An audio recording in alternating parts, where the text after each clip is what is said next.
आप सबके नमस्कार और आप देखत हैं द गमार।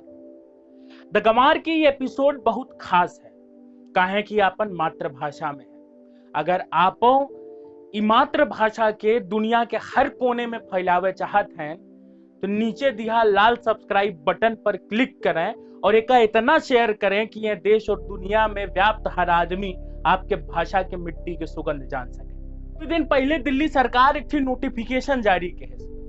उन नोटिफिकेशन में दिल्ली सरकार सिक्किम के एक अलग राज्य बताए दे। अब अलग राज्य बताए दे तो सबका बवाल कटी गए। बवाल कटे के पीछे सबसे बड़ा कारण ये रहा कि कैसे एक थी सरकार जो संविधान स्थापित सरकार है वो भारत के एक अटूट हिस्सा के दूसरे देश के दर्जा दे दे।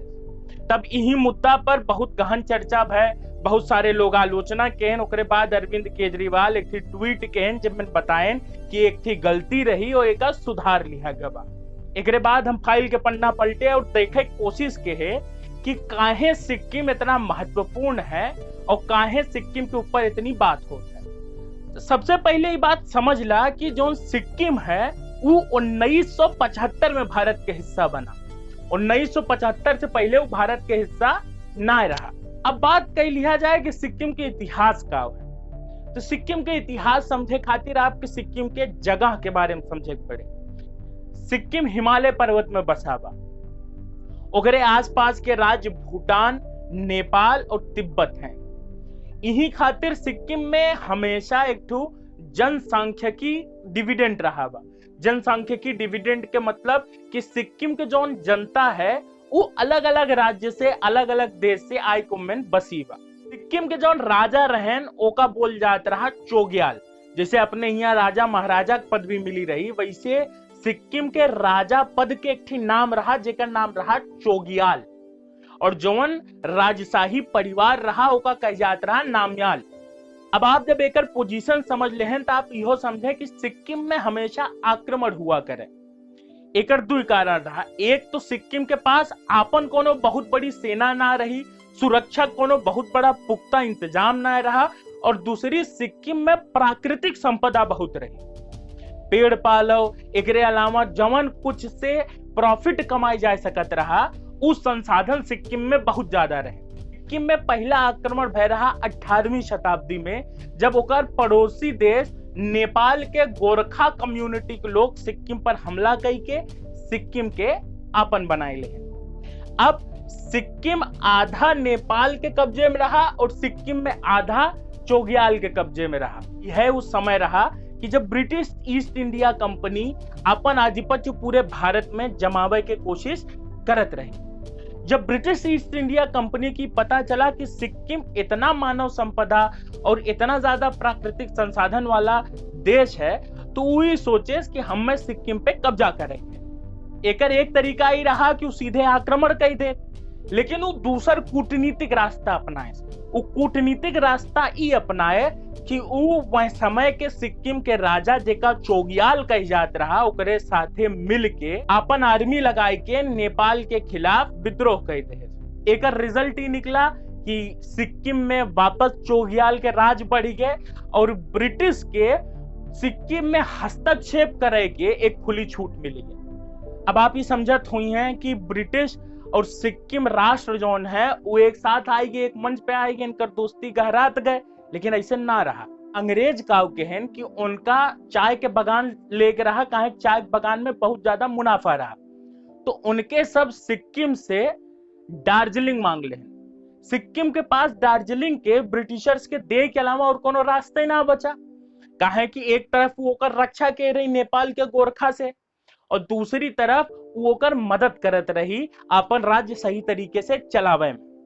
तो एक डील साइन भय जिक्र मुताबिक सिक्किम ब्रिटिश के दार्जिलिंग दे दी है और उसे 6000 रुपया लीज यानी 6000 रुपया किराया प्रतिवर्ष ले हैं। तय हो गया। लेकिन अंग्रेज तो अंग्रेज तारेन, अंग्रेज 2-4 साल दे एक बाद देवे ना के। जब सिक्किम के किराया ना मिलत रहा तो सिक्किम धीरे धीरे दार्जिलिंग पे आक्रमण करे शुरू के। मामला थोड़ा गंभीर है और यह तक कि ब्रिटिश सरकार के 2 बार फोर्स भेजे पड़ा दार्जिलिंग के सेफ रखे खातिर, दार्जिलिंग के अपने आधिपत्य में रखे खातिर। एकरे बाद तो स्थिति सामान्य हो गई। लेकिन समस्या का है कि ब्रिटिश इंडिया और सिक्किम देश के बीच में जो एक मैत्रीपूर्ण रिश्ता रहा ओमन खटास पड़ी गए। ब्रिटिशर्स हमेशा ऐसे करबे के हैं, वो अपन फायदा देखे न एकरे बाद दूसरे देश के बर्बाद होए खातिर छोड़ दें, दूसरे देश के तरक्की से उनसे कोनो मतलब ना रहा। लेकिन एकरे बावजूदो सिक्किम जवन है ब्रिटिश के प्रोटेक्टरेट में रहा। प्रोटेक्टरेट मतलब रक्षा शरण में रहा। ब्रिटिश के सिक्किम में खुली छूट मिली कि जैसे मन चाहे वैसे व्यापार करें, जैसे मन चाहे वैसे शासन चलावे, उमन कोनो हस्तक्षेप ना रहा। ब्रिटिश यही खातिर चाइनो से संधि के हैं कि ब्रिटिश सरकार जौन है वो तिब्बत में जाए के कोनो हमला न करे और चाइना जौन है वो सिक्किम में कोनो हमला न करे। तो कुल मिलाए के सिक्किम जौन है देश के आजादी से पहले ब्रिटिश के प्रोटेक्टरेट में रहा, ब्रिटिश के रक्षा शरण में रहा। अब 1947 में जैसे भारत आजाद भय तो सिक्किमों के ऊपर ई दबाव पड़ेला कि सिक्किम भारत या पाकिस्तान में विलय हो जाए।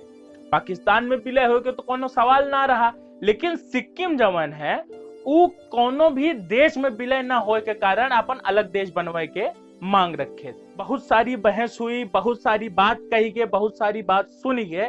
एकरे बाद भारत के पहले प्रधानमंत्री जवाहरलाल नेहरू और सिक्किम के चोग्याल के बीच एक ठो संधि साइन है। इस संधि में रहा कि सिक्किम अपन ऑटोनॉमस राज्य रहे, मतलब सिक्किम में राजशाही रहे, वहीं के राजा ऊपर राज करी हैं।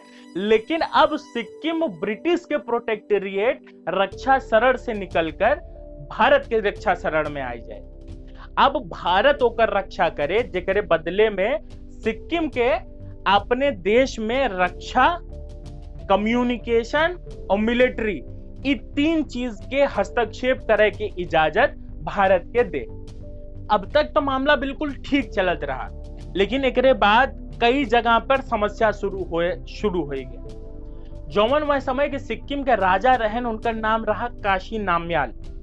काशी नामयाल का करें कि वो दूसरे देश में ट्रेवल करे जाए, कोनो दौरा पर जाए, तो वो सिक्किम के एक अलग राष्ट्र के रूप में बतावे कि सिक्किम अपन एक अलग राष्ट्र है, ओकर अपन अलग नीति है और वो अलग तरीके से दूसरे देश के साथ अपन संबंध स्थापित करे।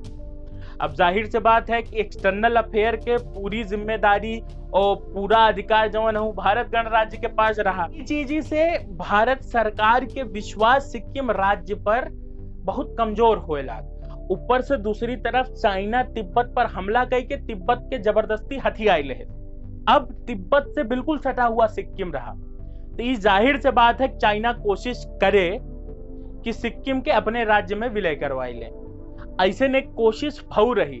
थोला पास नाम की एक जगह सिक्किम में है, जेकर ऊपर चाइना अटैक के रहा और 10 दिन तक भारतीय सेना चाइना के ऊपर आक्रमण करके ओकर ई आक्रमण निष्फल के रही।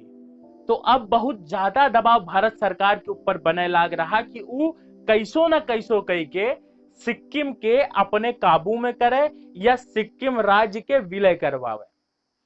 अब एक बहुत बड़ा घटनाक्रम सिक्किम में आए। वो घटनाक्रम ये रहा कि ताशी नामयाल के 1963 में मृत्यु हुई गई, जवाहरलाल नेहरू के 1964 में मृत्यु हुई गई।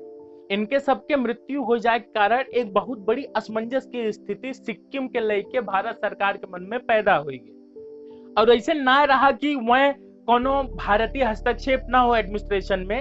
एक सीनियर आईएएस ऑफिसर के वह एक एडमिनिस्ट्रेटर के तौर पर भारत सरकार की तरफ से रख जाए कि वह के राजनीति में सीधा दखल देते रहा। लेकिन अब स्थिति ऐसे हो गई कि जवन कम्युनिकेशन रहा, जवन बातचीत रही, धीरे धीरे ओकर दायरा सिमटत चला गया। इन्हीं समय में सिक्किम में बहुत भारी विद्रोह, दंगा फसाद शुरू हो गए राजशाही के खिलाफ।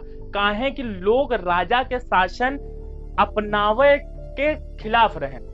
वो चाहत रहन कि अब सिक्किमों में एक डेमोक्रेटिक सिस्टम अपनाई जाए पॉलिटिक्स में, यानी उहु चुनाव होए, ओकरे जनता के पास ये अधिकार होए कि वो अपन राजा खुद चुने। ऐसे में माना जात है कि भारत सरकार जानबूझ के दंगा के भड़कावे लाग, जानबूझ के दंगा के बड़ा रूप दे लाग, ताकि उस सत्ता के ऊपर एक दबाव बन सके।